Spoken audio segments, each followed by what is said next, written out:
Hi, everyone. How is everyone doing out there in Zoom land? Surviving? Yep. Yes. I know it's woohoo, it is Friday, Matt, and I'm so excited about that.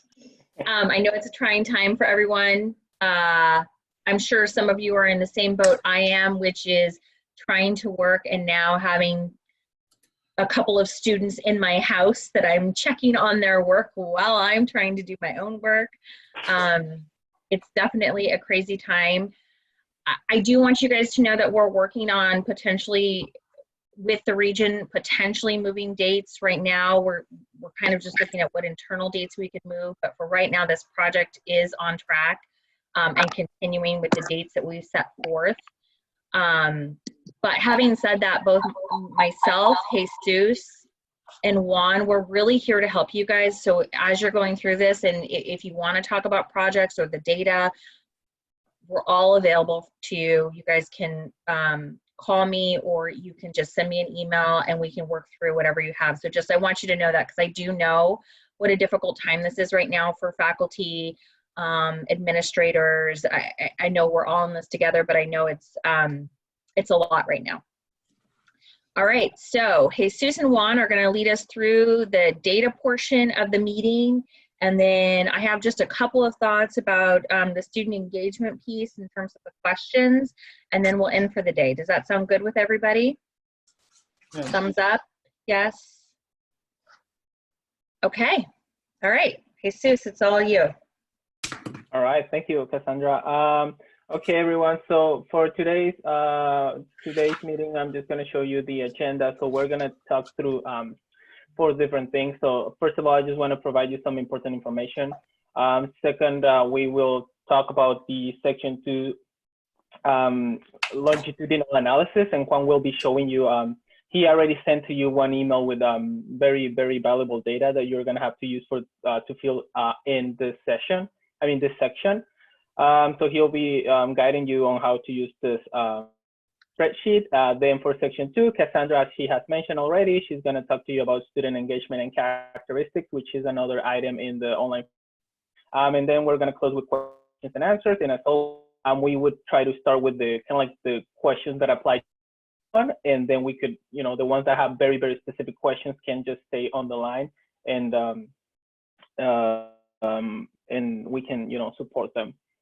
By the way, just wanted to mention that I spent yesterday, I spent some time reading through what you have, you know, enter into section 1 of the online form, and I was so excited. I was so excited to see how people are really, you know, using the data, and even with all the caveats that we provided to you, that we mentioned that, hey, we know that the data is like this and this and this and this, you really managed to put what we have mentioned before, like put stories behind the numbers. And honestly, I was very excited just by you know, getting a glance at what some of you have entered to the system. So I'm looking forward to, you know, continuing reading this narratives that you're building, and potentially I'll be reaching back to some of you because what I have, you know, as I was reading, it was easy for me in some instances to quickly think about resources that you could use. Maybe not resources that we put together, but resources that we know that they're available. So I'm going to try to reach back to some of you, kind of like just so that I can connect you with those resources, you know, because it could be useful for everyone. So important information, just so that we are all on the same page. Just wanted to show you this slide. So far, I want to show you what is the expected progress, because some people might be wondering, okay, at this point, you know, with all the things that had happened, am I doing well? Am I not doing well? I mean, am I, you know, getting delayed? What's going on?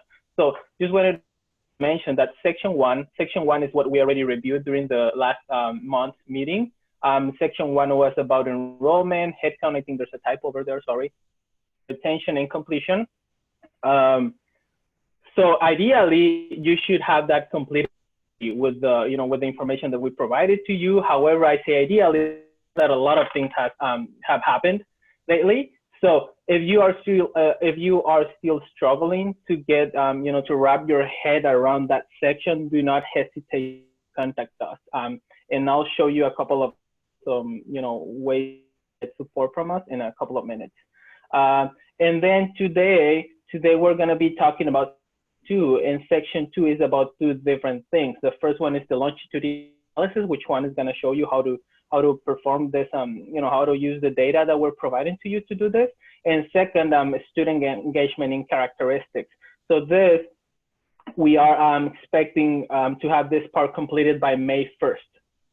Again, if you're struggling to complete these pieces on time, if you don't get, maybe some things are too complex, just let us know, and we can talk this through.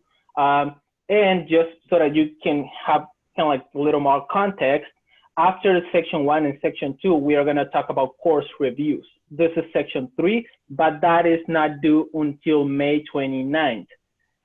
So right now, what you should be focusing on is in completing section 1 and section 2.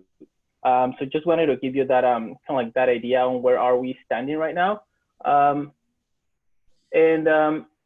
gonna try to, as I speak, I'm gonna try to look at the chat as well. So, so I'm just gonna make sure to, for example, to share back the section 1 link so that you can complete that. I mean, each of you have a online form link. So as long as you're clicking on that link, that should take you to all these sections together. But one thing that I want to talk about is that I am setting up a Canvas shell that should help you to have all the different resources and all the important information in one place. So we'll get to talk about that. Let me now jump to the next one. So these are the project due dates, and I believe it's important to mention what Cassandra already said. So right now there's a conversation in place with the region so that we can determine, okay, is this, these dates, are they going to stay the same? Are there going to be changes? So there's a discussion happening right now. So these dates might change, but I would say for now, ideally try to stick to the due dates, so that you can keep making progress in the way that we're expecting progress to be made. So you can, for each of the different sections, we're going to be hosting support meetings. But again, if for some reason you're not able to attend the support meeting, you can just send us an email and we'll try to help you with any questions that you have. We also will be providing video tutorials so that you can see, you can know how to use the data. But as you can see in the slide, we have section 1 and section 2. Those should be done by May 1st. So that's what you should be focused on working right now. And hold on, I'm just trying to go through the chat. Hey, Sus, I'm monitoring the chat for you. Okay, all right, thank you. And kind of getting back to people. I think it is important to note that we did move the section 1 due date back to May 1st, just because I think it was March 30 was the initial date, and we just, it was so crazy at that point, we thought it would be better to give everybody more time. So I know there were a couple questions on due dates. Does this slide address everyone's questions on due dates right now? Yes. Okay, it sounds like it does. Okay, wonderful. Right, that is perfect. Yeah, and also keep in mind that we will be sharing this presentation with you after the meeting so that you can, just go back and take another look at it. Keeping in mind that if there's any changes, we will let you know. All right. Let me just jump to the next one. Okay, so just to talk a little about the available support that we have. Okay, we encourage you to attend the monthly meetings that we will be hosting. At this point, these are going to be Zoom meetings. But if you're not able to attend to this, upload the recording so that you can watch the recording after. Now, in addition to those recordings, we will be putting together like quick video tutorials that are going to go straight to the point. So if you don't want watch or hear me, rambling about the same topic for like 2 hours, you can just go to the video tutorial and, watch it for 10, 15 minutes. And in that way, you can quickly understand with the data that we will be providing to you. There's a third option, which is the emails.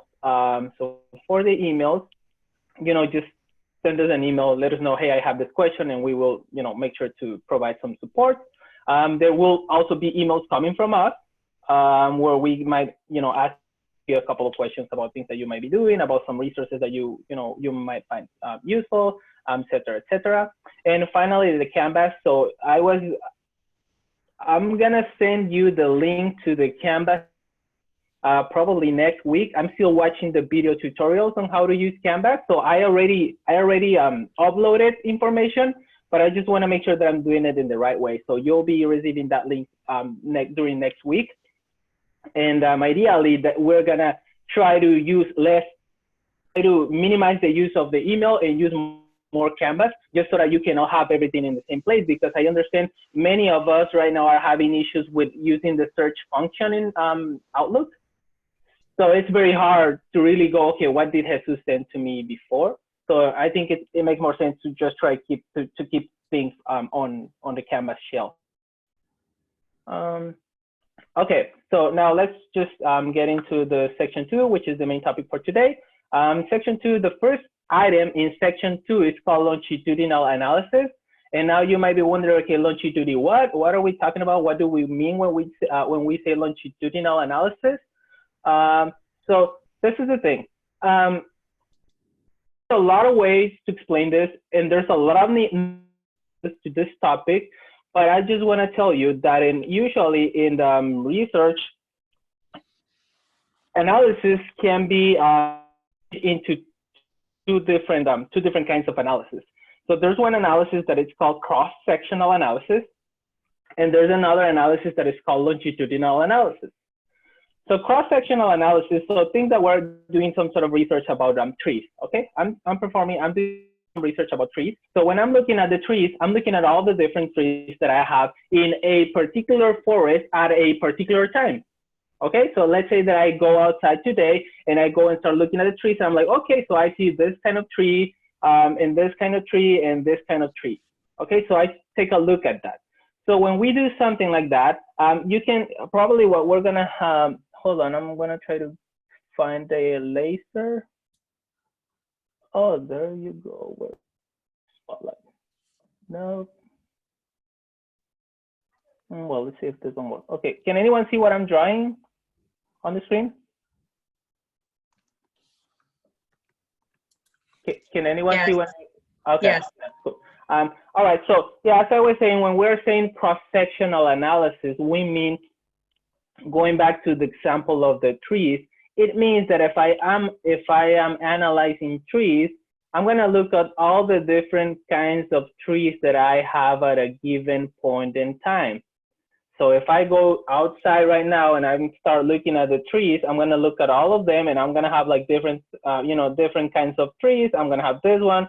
I'm going to have this one. Sort of trees names in English. So yeah, I'm going to find like different kinds of trees. So that is what we call cross-sectional analysis. We look at the different groups at a given time. But longitudinal analysis, that is what happens when we look at the same thing. In this case, when we look at the same tree throughout the time. So let's say that I go outside and I plant a seed, okay? So I plant a seed on the ground and I start putting water on it, and then I come back 1 month after, and then I come back 3 months after, and then I come back 1 year after. I continue doing that, and I somehow measure the progress. Okay, how big is my tree right now? So I have this, and then this, and then this, and this, until I have this, this big tree. So when we do some analysis like that, we call it longitudinal analysis, which is looking at the same time, at the same thing, but multiple periods, multiple time periods. There's a lot of nuances. There's a lot of specific things going on. In reality, it's not as simple as that, but for the purposes of the Faculty Institute, this is good enough. So this is the kind of analysis that we're trying to do, which is trying to see how is that our data, in this case, our course data, might change from, say, in this case, I believe we started like spring 16 all the way to spring 19, like how the numbers are changing.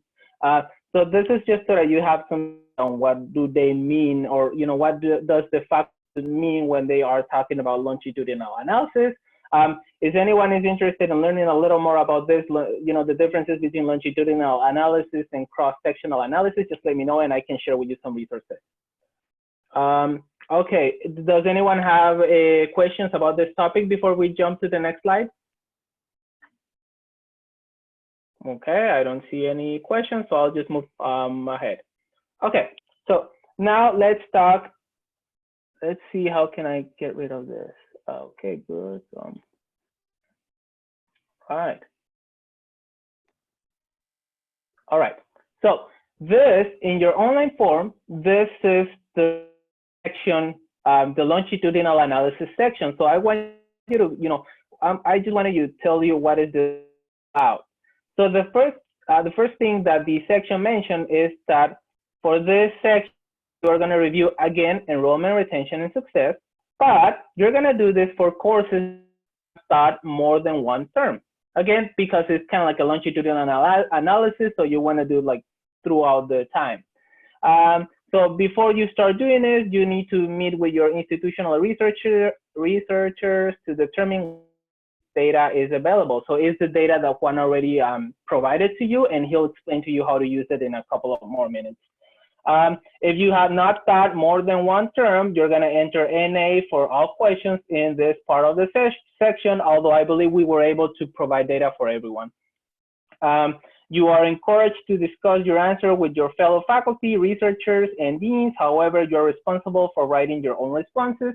And as we have mentioned before, there are no right and wrong answers. This is just, to understand better the data that we have. And just a couple, this is how you can fill this section. So basically, what this item in the online form is asking us is if we see differences in enrollment, in course retention, and in course success based on the course format, meaning fully on campus, in person, fully online, or hybrid. And Juan will show this with more details in a couple of minutes.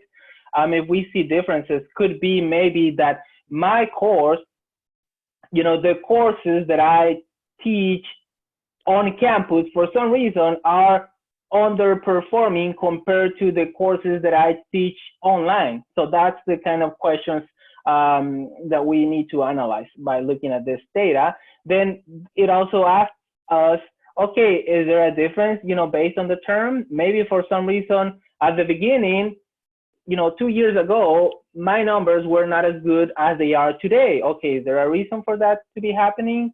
Then the third question is about, okay, does it change if the course, do you have maybe better retention when the course is offered in the afternoon versus in the mornings? Maybe, I don't know, maybe if I provide afternoon courses, I'm reaching to a different type of populations, which may be more successful for some particular reason.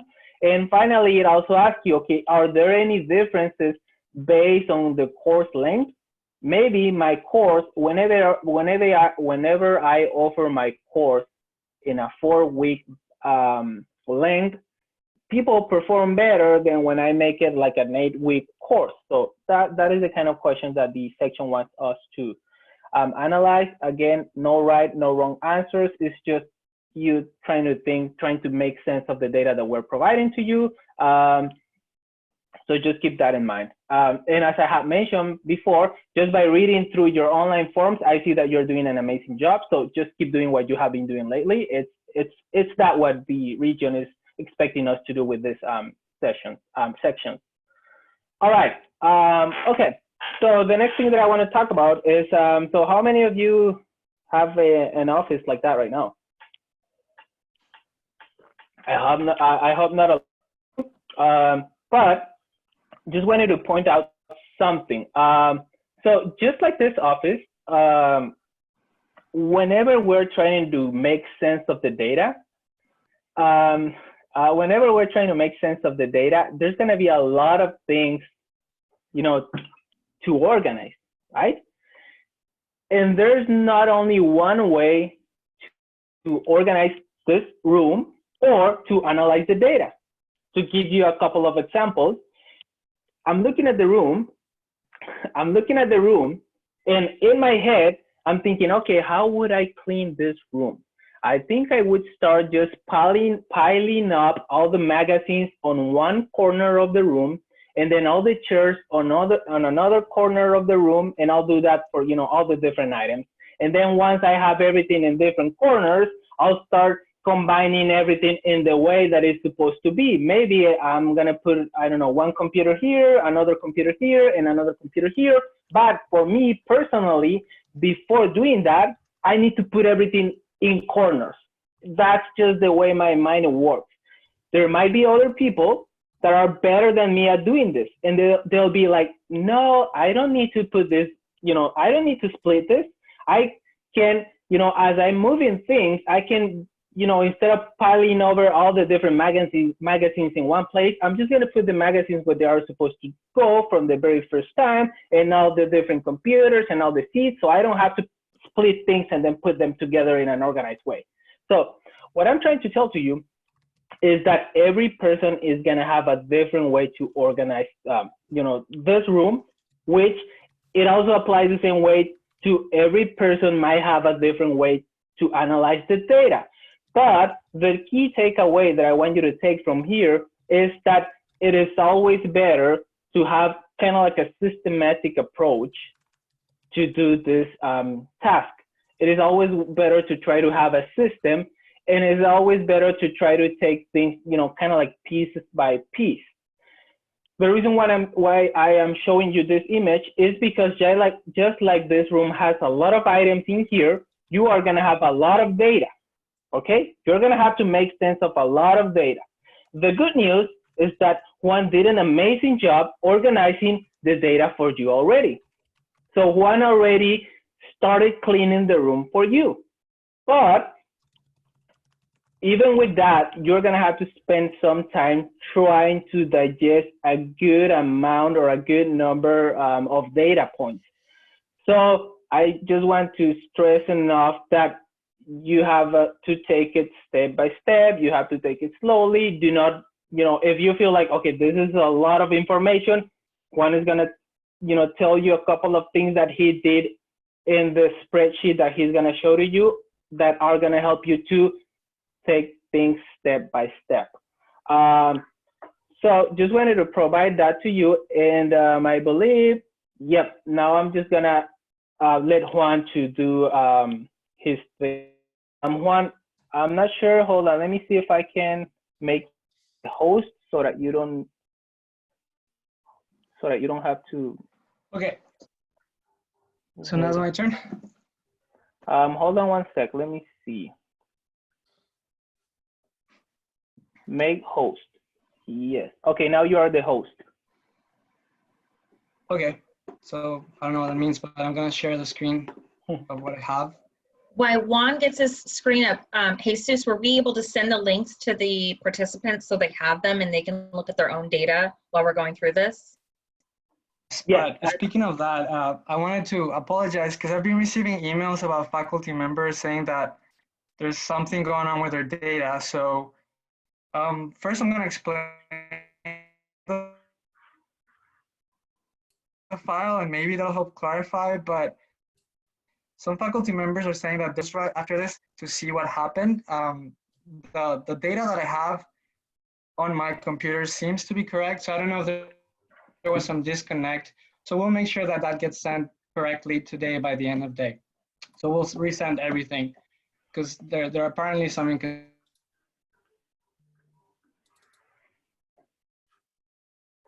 size. So everyone is able to see my screen, right? Yeah, but Juan, you're cutting out a bit. Okay. So let me know if I start to cut out a lot because I don't know if it's the internet. Because with all this craziness, everybody's using the internet. Okay, so as you all know, we've been focusing on 3 different areas, which were headcount, retention, and success. Regional spreadsheets that we shared to you, we decided to develop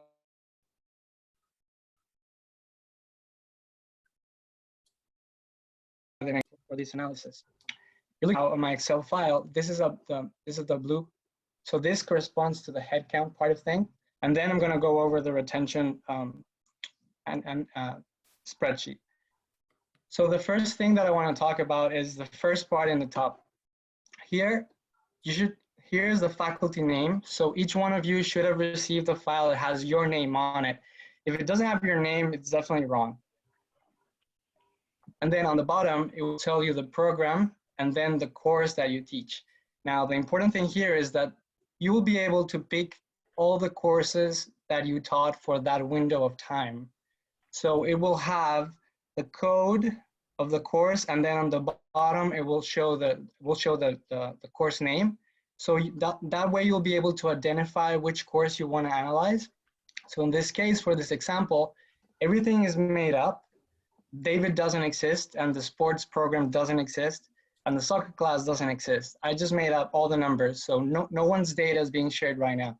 This is all made up, and if you find some inconsistency in the data overall, it's because I manipulated the data to tell you the story I want to tell you when I guide the example. So if some things don't make sense, keep that in mind, because I manipulated the data, so there's some things that might not connect correctly, but your files should be able to work correctly and tell you the story that you're looking for when analyzing your data. So here on course, again, you'll have, depending on how many courses you taught, you'll have an option to choose. In this case, David taught advanced soccer tactics. And then we have on the right side a filter that will tell you if you want to see the analysis by course level or by CRN level. This data is divided in, this file is divided into two main sections. The section from row, in this case, row 12 through row 43 is aggregated at course level. So it will be all the sections that David taught for the course SCC 999. So in this case, if you look at this graph, you could see kind of all the head count. It started at summer 16, he had 24 students. Then fall 16, he had 31 students. And then here, it seems like he didn't teach any classes. And then he went back. So this kind of idea that on this first graph, this is all the sections he taught for that term. On the bottom, as you can see, it will show you all the sections by row for that class, for advanced soccer tactics. So in this case, David taught 3 different sections of advanced soccer tactics. One was in summer 16, one was in fall 16, and one was in spring 18. So here we broke them down by CRN level. And then you can see how the headcount went from summer, then fall, and then spring 18, and how it went up and then went down again. So this is kind of the idea, the general idea of how this worksheet works. You first have everything by course section, and then the bottom will break it down for each of the sections that you taught for that course.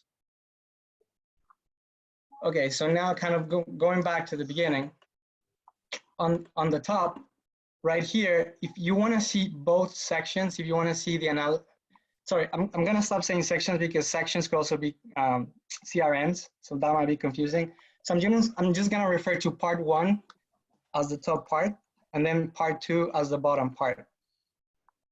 Because yeah, I understand that you guys use section for CRN.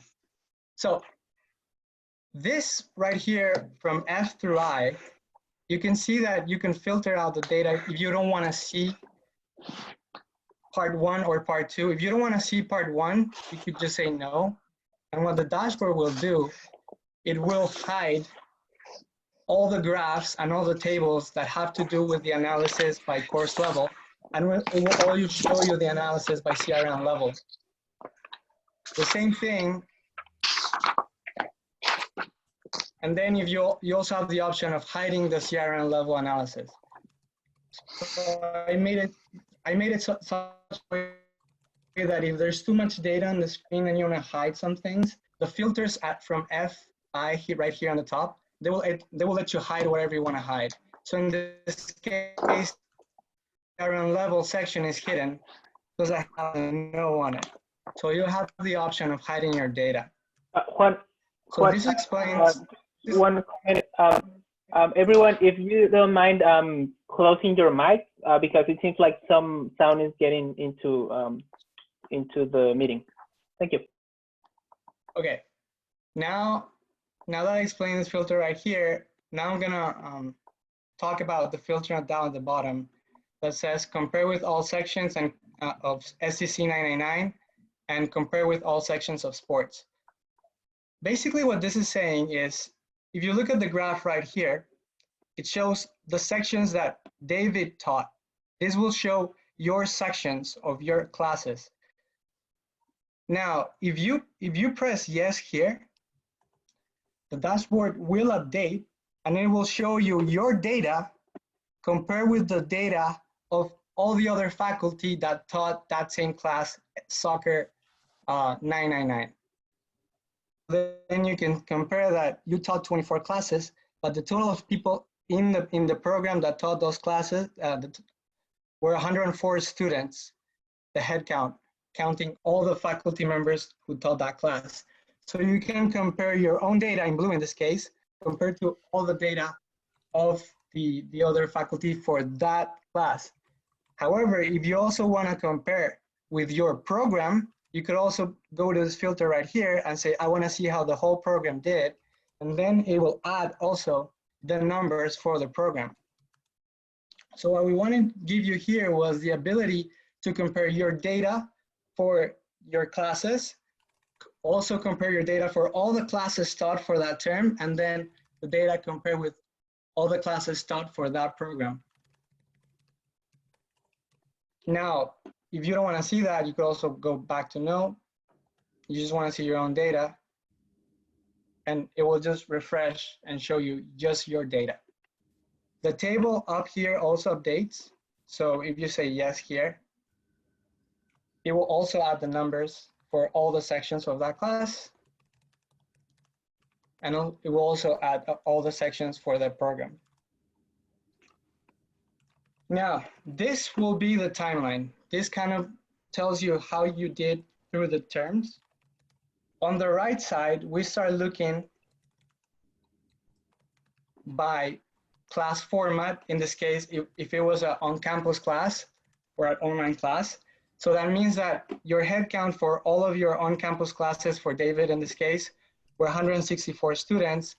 And then for all the on-campus classes here were 349, and for the programs were 511. This graph will let you compare your head count based on if it was on campus, if it was online, or if it was a hybrid class. In this case, this class was on campus, so that's why it's not showing any online. And I don't want to see the program data because it might inflate your data. You can just filter no, and this graph will also update, and it will also only show you your sections compared to all sections of that specific class and not program level. Now we keep going to the right. We have the exact same thing, except instead of looking at online or not online, we're looking at time of day. In this case, all of the classes were morning classes, and it's the exact same idea. So you can compare your data with, just look at your data or compare it with the other faculty members of the program level. And lastly, this will tell you the length of your class. So in this case, you had 9 students on a class that was 3 weeks long. You have 55 students on a class that was 4 weeks long, and so on and so forth. And again, you can compare that data also with all the sections taught for that class. So this is the first part of the analysis. Again, to summarize, this is looking at all the sections for that class together. Now, if we go to the second part of the analysis, then let me hide this one. So now we'll hide everything because everything is no. And then I will say yes. And this will show the second part of the analysis that breaks down all the CRNs that David taught for that class. So in this case, for this class, David taught CRN 12355, 12345, and 12347. And on this table, it will show you what term was, what format was, what time of day it was, the length, and the total head count. Something that I didn't talk about before and I want to introduce at this point is the filter by demographic that you could see at the top. The filter by demographic will also let you filter, as it says, by demographic. So if we want to see, you have the option to choose you want to see by gender, by ethnicity, and also by age group. So in this case, let's do it by ethnicity.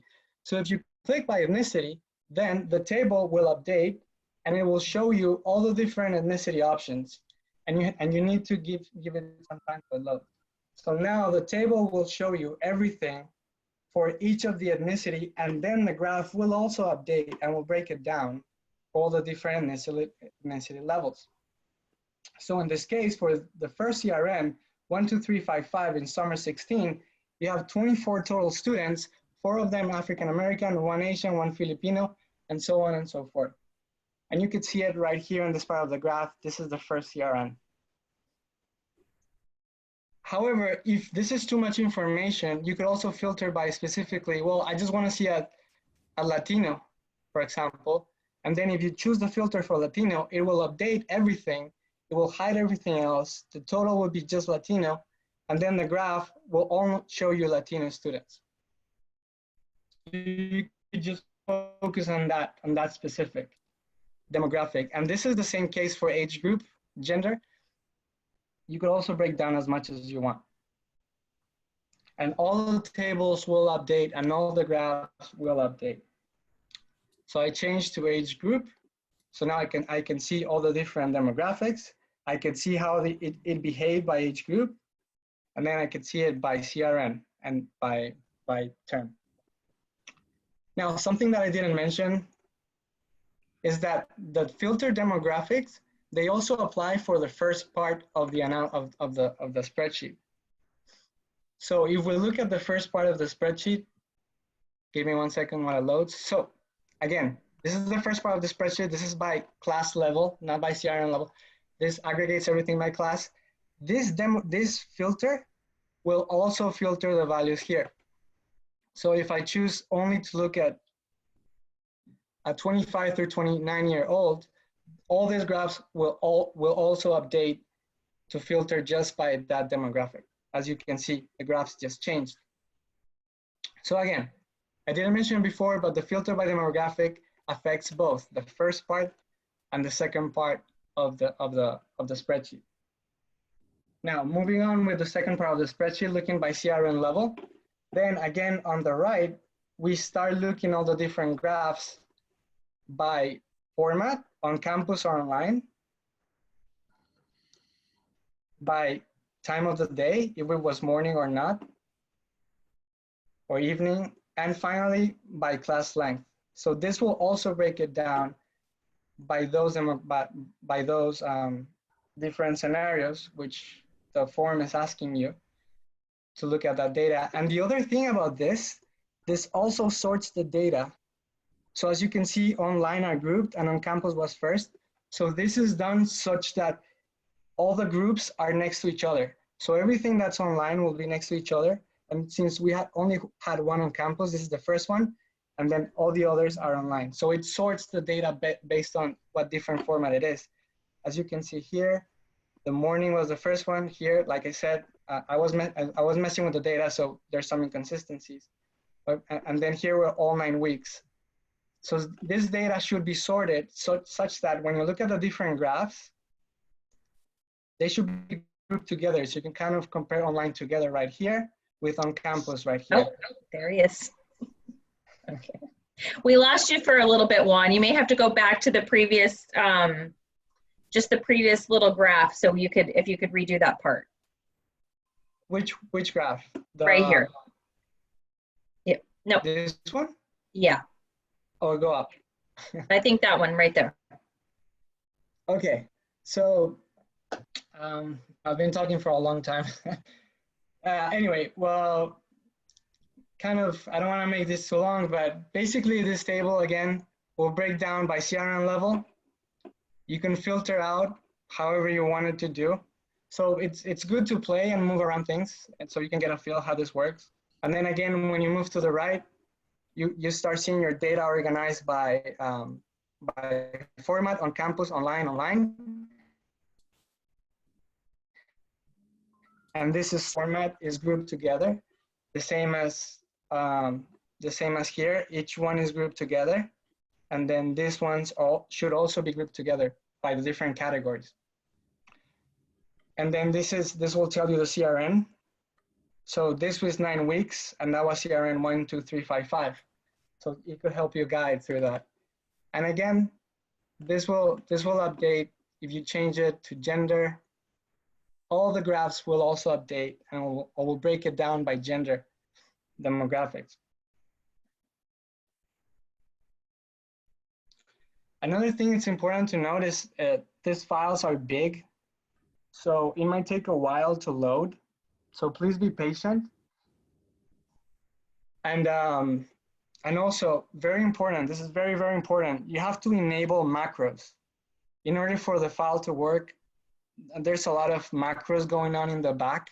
So if you don't, once you open the file, it will ask you if you wanna enable macros, you have to say yes, because if you don't enable macros, the graphs will not update. It's gonna look horrible. The macros are making sure that all the data is getting updated and that it looks like it looks right now. It resizes things, it moves things around, it calculates. So macros not, if you don't, okay. So now that I went through the head count, oh, one last thing, forgot to mention, there's a button here called Clear Data Filters. If you click this button, what it's gonna do is it's gonna, all the demographics, is gonna filter that and reset them to total. And the analysis by CRN level is gonna be no. So it's gonna hide the second part of the spreadsheet. So I'm gonna press it right now, I'm gonna show you. So the gender all will become total, and the show analysis by CRN level will say no. And again, you have to be a little bit patient because it takes a while to load. Okay, so then this reset it, and then you're back to totals, and the second part of the spreadsheet is hidden. Okay. So any questions, or should I keep going with retention? I think we should pause and just see if people do have questions. It's obviously a lot of data, but they did an amazing job. So you really have the ability to drill down and look at your classes, and you can compare them to your programs. I think maybe the easiest way to use it is to, one, just look at your own classes first. And then as you kind of go through this, you can add these layers on top of it. But if you look at it sometimes like all at once, it's a lot to really analyze, you know, with all those areas. So I would suggest maybe looking at your own classroom first, and then kind of adding these layers to it. Does anyone have any questions about the data? Have you guys been able to open your own data?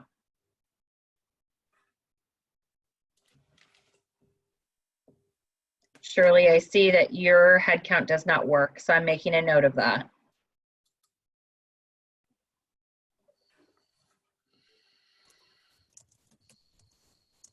Okay, well, if there are no questions, I guess we can move on.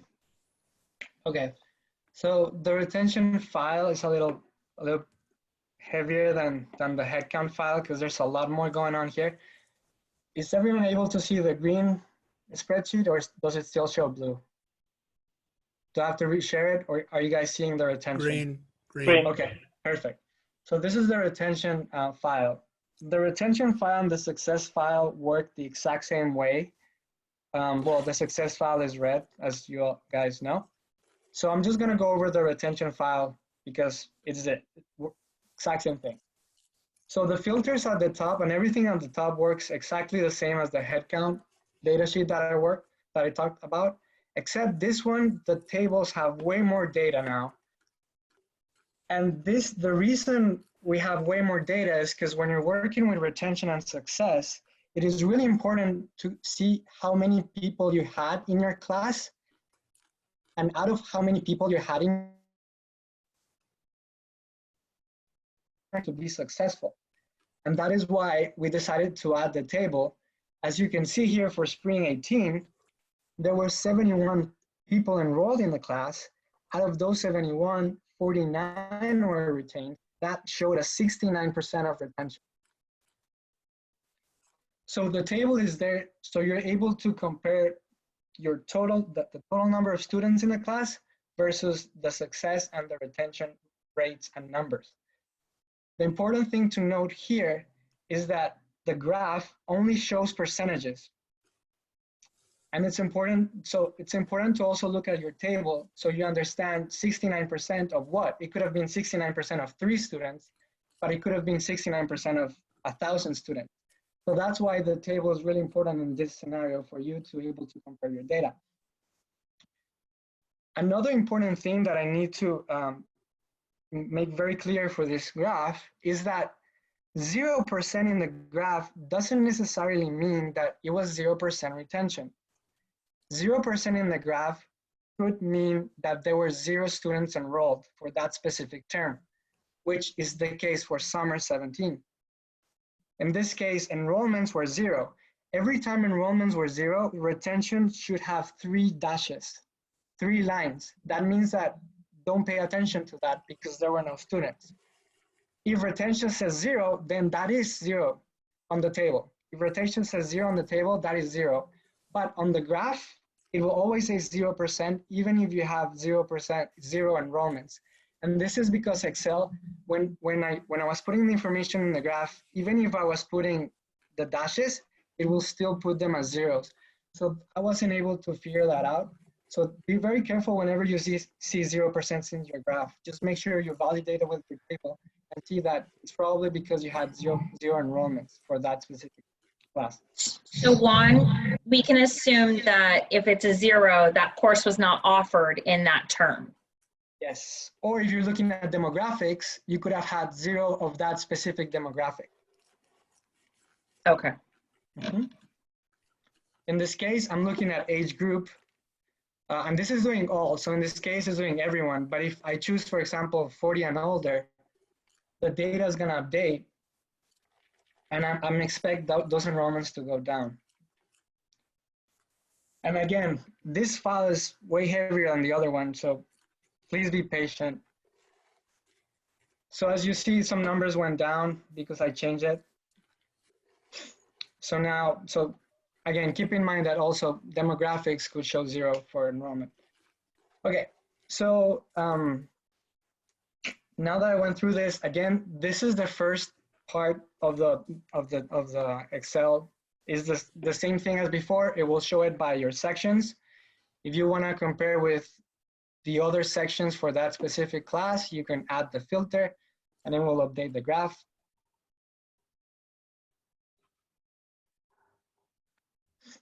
Again, we gotta be for this, and then you can compare it. And the same thing happens if you go to the right.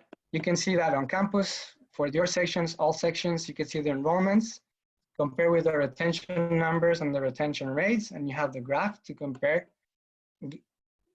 Also by time of day for the morning classes, and also by the class length. So you can also see, compare your classes, your class on class length, and remember, graphs are always percentages when it comes to retention and success. And the second part, by CRN level, same thing. It will break it down by all the CRNs taught for that specific class. In this case, we're in 40 and older, but we could always just look at everything. So all the age groups. So I just put all for age group. So it's going to show all the different sections for age group in the table. Now, this could be a little overwhelming because now the table is going to be huge because it has 3 more columns than before. So look at that. So I understand that this could be a little bit crazy, but we want to give you the opportunity for those of you who want to look at a lot of data to look at it. But if it's too much data, you always have the option to go back and just filter by age group 2024. And then the graph will update and will be a little cleaner.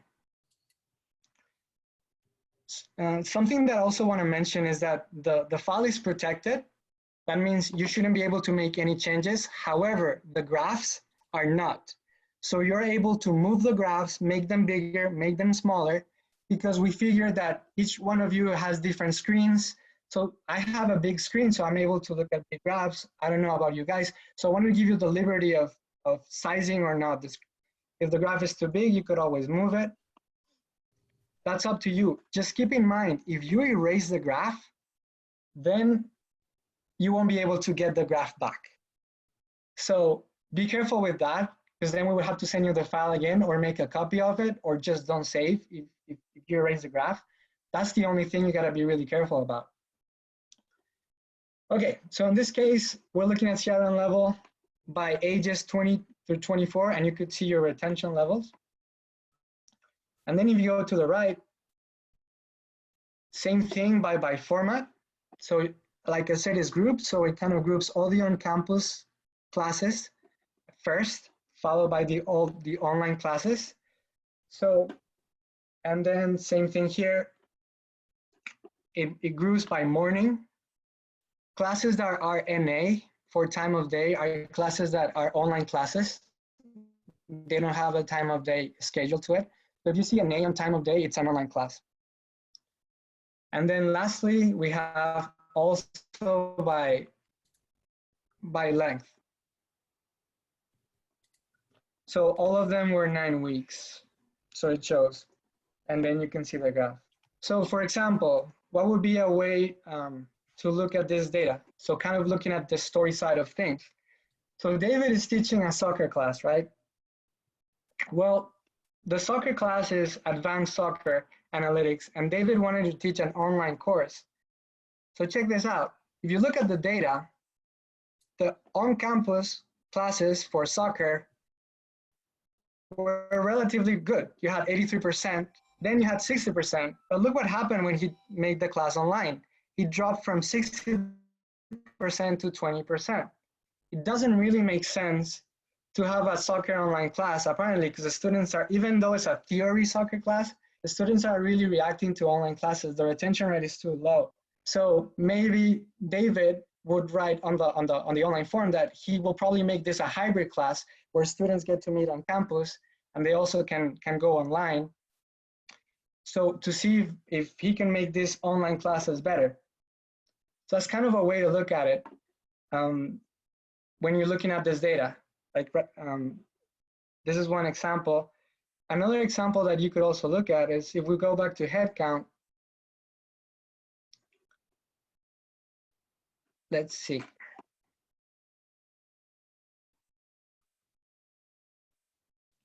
So David decided that he was going to stop teaching the Mexican style of soccer. He decided to start teaching more of European style of soccer techniques. But it turns out that if you look at ethnicity, for that specific, so we filter by ethnicity, and then let's wait for the data. Look what happened to the Latino population. He used to have 16, 16, and then at spring 18, when he decided to focus on more of the European style of soccer, his class went from 16 to 10, which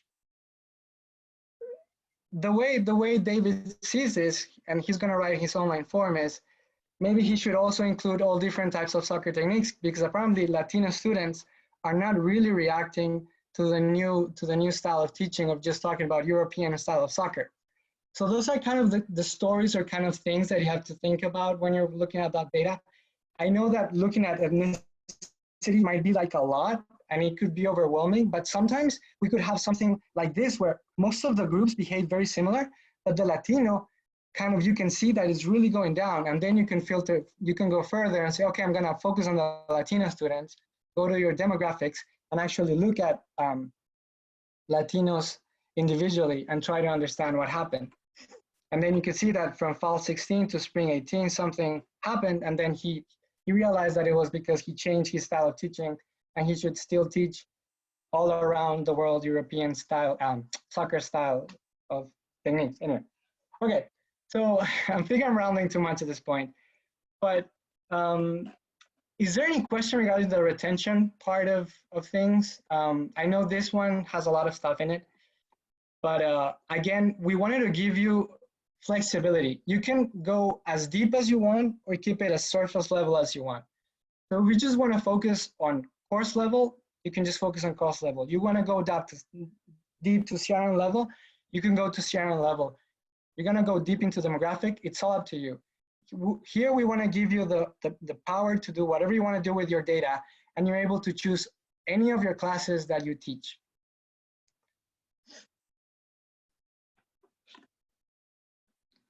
So are there any questions regarding anything that I've talked about today?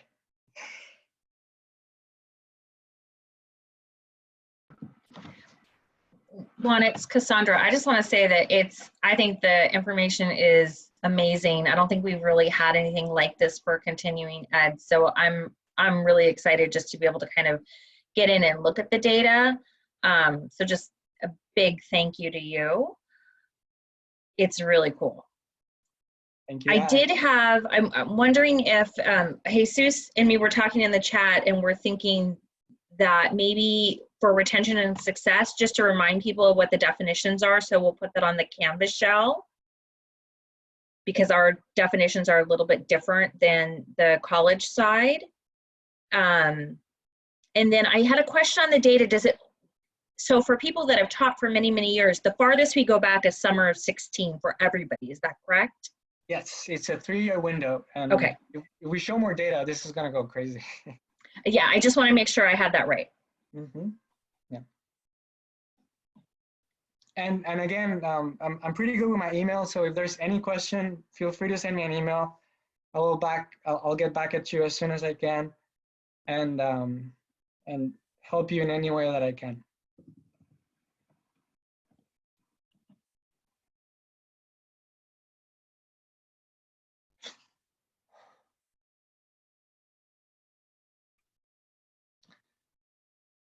So if no one else has anything to say, then I'll send it back to Jesus. All right, thank you, Juan.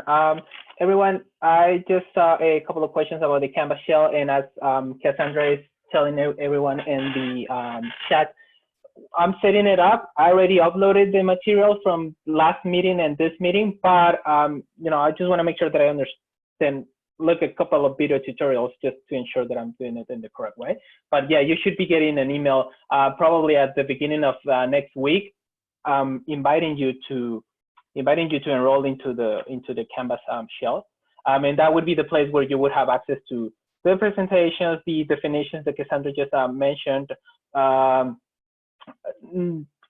Probably, you know, any important information that we might have about this project, we would be putting it using the announcement board on there. The one thing that I don't think we would be able to do would be to upload the data on the Canvas shell, just because, as far as I know, the Canvas wouldn't allow us to do it in the way that we're doing it, which is providing to you unique links. I don't think that's a feature that we can use from Canvas, but I'm still looking into. So if, you know, I'll just keep you updated on our progress on that. But ideally, you should all have access to Canvas by the next week. Just a couple of comments that I wanted to mention. So I am taking notes of the people that are you know, mentioning that they are having issues with something in their spreadsheet. So Juan will be connecting with you, if not today, probably early next week, so that they, you know, he can figure out if something is going on. But it is important to mention, in order for the spreadsheet to work, you need to make sure to download it from Dropbox. If you try to use it, you know, from Dropbox, work. So just download it. The other thing that is very important, I want to stress this enough, is when Juan put together this spreadsheet, he pretty much took Excel way out of its limits. So he's making Excel do things that Excel is not, you know, really ready to do. These are very complex things for Excel to do. So just be very patient. It could be that, you know, the system really, it takes Excel some time to really upload the files and all of that. So just keep that in mind. Let me see if I had another thing. Another very important, so this is more data for you. This is more data, way more data than what we provided to you for section number 1. And I remember that for section 1, and by looking at, you know, some of the narrative that you have built, some of you had the thought that, you know, it's too few data. This is not enough data for me to build a narrative. So now you have a lot of data. So if you feel like you want to go back to section 1 and maybe add a couple of, extra bullets up there, a couple of extra nuggets, you're free to do that. You can go back and just, add any new information that you feel you can get from this new section. And another very important, Juan put a lot of thought into every piece of this spreadsheet. So most likely everything in this spreadsheet has a reason for the way it is. So if something for some reason doesn't look, okay for you, do not hesitate to connect with Juan or with all of us, because most likely he's going to have some sort of explanation on why the things are done in a particular way. And if for some reason there's something that is not working, he'll just, support you to get that fixed. Yes, sorry, I forgot to mention something. I realized when I was preparing for the presentation that the headcount data sheet has a little mistake. So I'll resend all the headcount data after the meeting, okay? The retention and the success files were the ones that I worked on the most and make sure that they were really clean. The headcount, I kind of left it for last minute. So it still had a little things to fix here and there. So if you wanna wait and just look at your retention and success for now, I'll send the headcount before the end of the day. Thank you. Juan, when you send it, are you going to send a link and then they have to re-download everything, or are you just sending that file? It has to be the link because the file is too big for it to. Although the headcount file, I think the headcount file does fit in the link, but on an email. But just to be consistent, we'll send a link again. So then should we tell people don't bother whatever you've downloaded at this point, that new link will be the most up to date? Well, I don't know. What do you think, Jesus? So just keeping in mind, yeah, I would say do not download it. So it's going to be the same link, just because the way we put it in Dropbox is going to be the same link. It's just a new file that is going to be it's going to be uploaded. But I get what Juan says. I think it's a good idea to send everyone like an email saying, hey, now you can go back and download the file again. Eric, thank you for your comment about Pronto. I'm gonna take a look at that. I'm wondering, is Pronto something embedded into Canvas, or is that like a different platform? Yeah, it's embedded into Canvas. Got it. Okay. Yeah, because I have seen that it has like a lot of features embedded into. So I really want to go and take a look at that, because yeah, it sounds like a very good idea. Thank you. Thank you for sharing that. Okay. So now let me just go back to the presentation. Hold on one sec.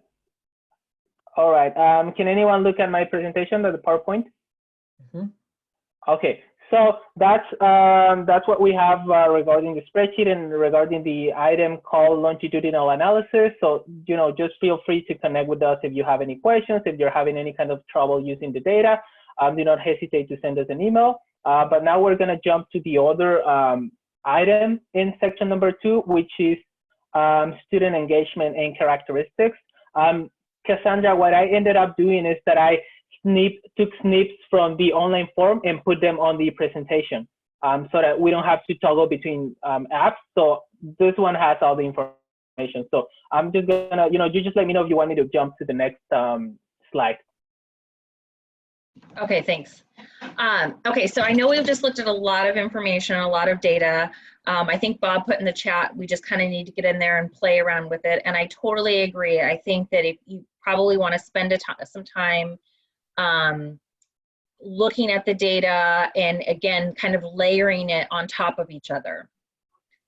I want to just take a little bit of temperature of the room. Has everyone been able to do section 1 so far?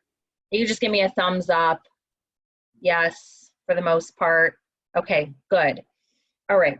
So you have a lot of data to look at, and now we're going to move into, Tammy, I see your note. I got that. We're going to move into section 2, which is the student engagement and characteristics. So if you could just go to the next slide one. Or Jesus. So this is more of a self-reflection. There's just a couple of questions here, and it really, so think about it this way. You know, when you go to the doctor and the doctor asks you, how often do you exercise? And I always say, oh, I exercise like an hour every day. And when they say, oh, you know, go and track that. And then I go and track that and I realize I don't exercise an hour every day. I exercise like maybe 15 minutes a day. So when you look at this, does that only happen to me? Am I the only one? Okay, good. When you look at this, I really want you to think in terms of not what you'd like to do or where you want to be, but where you really are. Think about what you normally do in your class, not maybe the one time you did something 6 years ago, but you didn't really follow up to see if it works. So when you're talking about this, engaging the students before the first day of class, which is the first question, just think about what you do right now on a regular basis. The purpose is to get an idea of where you are versus where you want to be. When you read through the examples, I would be thinking if this is something that you would like to maybe incorporate in your class in the future and maybe perhaps in your action plan. So it's a good place to really think about where you might want to be. And then can you go to the next slide, Jesus? So there's a couple questions on student engagement. There's a couple questions that talk about working with a partner. If you have a faculty member that you can work with and you guys can do it on your own and just want to talk about these questions, I think it would be great. Obviously, if we were together, we would just break up into groups. But if this is something you could do on your own, if you don't have a faculty member that you feel comfortable working with, just let us know and we'll assign you somebody from the group. But I think most of you probably already have somebody in mind. And then if you could go to the next page, it should talk about the student characteristics. So then there's a section that talks about student characteristics. They have full or part-time jobs, if they use public transportation, and it kind of goes down a list. They're really just looking for yes or no or you don't know answers. I know a lot, when I looked at this, I thought a lot about our students, but really just think about the students in your classroom, their personal experiences, and answer those questions by either saying yes, no, you don't know. And that will really be interesting to see. If you don't know, then we have to look more at student engagement and what that could look like for you. So can you go down? Okay, and I think that's it for section 2, just on the qualitative piece. On the next time, we're gonna put some reading up just about why is student, oh, go ahead. Oh yeah, I just was going to say, yeah, there's a couple of extra questions, but yeah, they work kind of like in the same way. So these are. Oh, for working together, yes. Mm-hmm. For working together, and then just talking about, there's actually, can you go down to question 5? So this question 5, that the follow-up questions that you might have, this is a question that we're going to talk about in the next time that we meet. So I'll be looking for those answers and we'll pull some of those out so that we can talk about those next steps. And then I also want to talk about engagement is important. We talk about it all the time, but why is it really important? So we're going to have some readings and then have more of a discussion on that when we are at our next meeting, where we also go through section 3. Are there any questions that any of us can answer? How are you guys feeling about the project itself?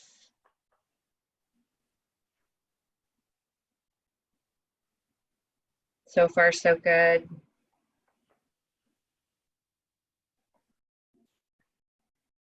Overwhelmed by the data? Okay. All right. I don't have anything else, Jesus. All right. Thank you. Okay. So yeah, I'm happy to hear that people feel good. It is completely normal if at this point you feel like a little overwhelmed about all the information that you need to to process and all of that. That's completely normal.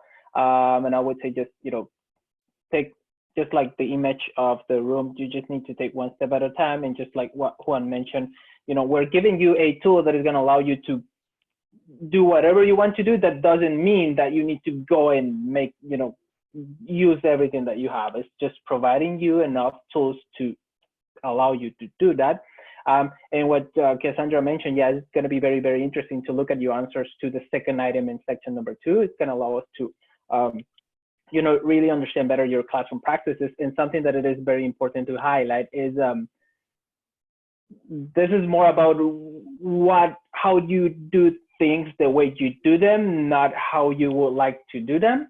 So just keep that in mind. And again, this is a free, a free judgment zone. So do not feel like, oh, okay, people are going to say, why is that I am not doing this? I should be doing this. So I'm just going to say yes. No, if for some reason you're not, doing something in special, that's okay. I mean, everyone, everyone has a reason why things are being done the way they are done. So this is part of the conversation. So I just want to take a look at the chat for one moment.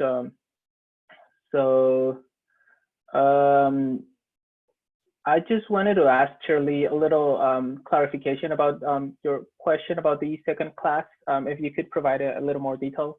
Yeah, I was wondering when it said, emailing your class before that class engagement, because before the first class and et cetera, well, until we just got to experience a little bit of that this spring semester, but like question 1 and 2 there, doing these choices and our practices, we've never been able to know who have that information necessarily before our classes started because we enrolled on the day of the first class. I think at that point, we would just say that you would just not circle those because you haven't done them. And then in the other, let's just specify that we didn't have the capability to do that, but it's something you want to do. Or if you want to do it, you may not want to, but I think that we just specify that. Thank you. All right. So I believe, I believe I don't have anything else going on the chat, but either way, we'll just make sure, to connect with every one of you. I'm taking notes as we speak so that we can follow up with all of you. But if for some reason, we fail to follow up with you just because, there's different items, do not hesitate to send us an email and say, hey, I was asking you about this and, can I get some support? And I'll work on that. So I would say the action items for you and for all of us after this meeting would be if you could just concentrate in completing section 1 and section 2, that would be great. And one action item that I have for you is to send to you the link to the Canvas shell so that you can start, having all the different resources in one place instead of having to go through your email, because again, we get that there's a lot of things going on right now. So it's very hard to go and find that email from Jesus or from Juan or from Cassandra. So it's better to just go to the Canvas. If you have any kind of, piece of advice about how to use Canvas in a better way, just, feel free to let us know. We are, this is the first time that the research office is using Canvas. So we are just learning on that. So I'm going to take a look to that Pronto tool. The one thing that right now I'm thinking, one of the good things about sending the data via email is that Juan created some sort of macro that allows him to automate the way he sends this email, and that saves us a lot of time. But either way, I'm going to look at Pronto to see, how much would be the difference in time by using Pronto instead of the email, because I would prefer to use Pronto, but I need to see how long would it take to share any future files using that. Yeah, I also wanted to apologize that my email looked like a spam email. It's just because of the macro that I wrote. It just looked like a spam email. Apologies for that. But yeah, Jesus and I will also look into what happened with the links that, as mentioned before, some people say that they're getting the wrong information. So we will be testing the links thoroughly before we send them again. And then we'll also check if each of the files is working, because apparently some people are having a hard time. Maybe some computers are not working well with the file.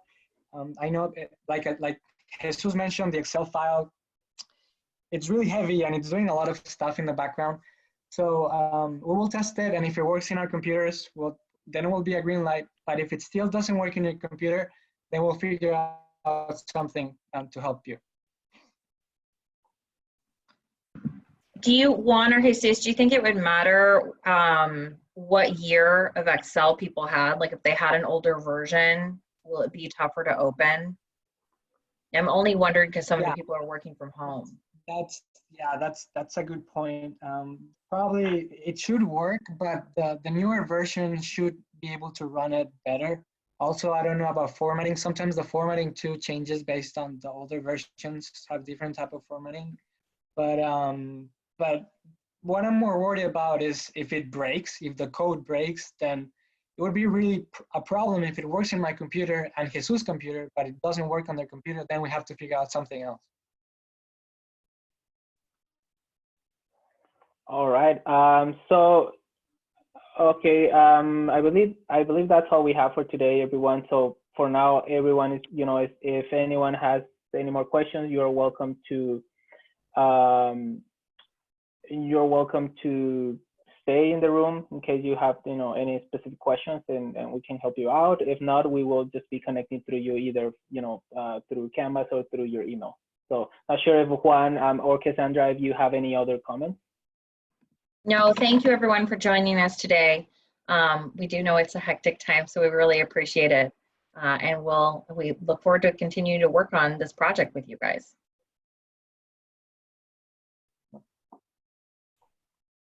All right. Jesus, Well, could you stay for there a are, second? yep. Could you stay in the meeting for a second? Once everyone leaves? Oh yeah, sure. Yeah, I can do that. Okay, everyone. So thank you so much. So we will just, keep connecting with you shortly. So have a great weekend. Have a good weekend. Thank you.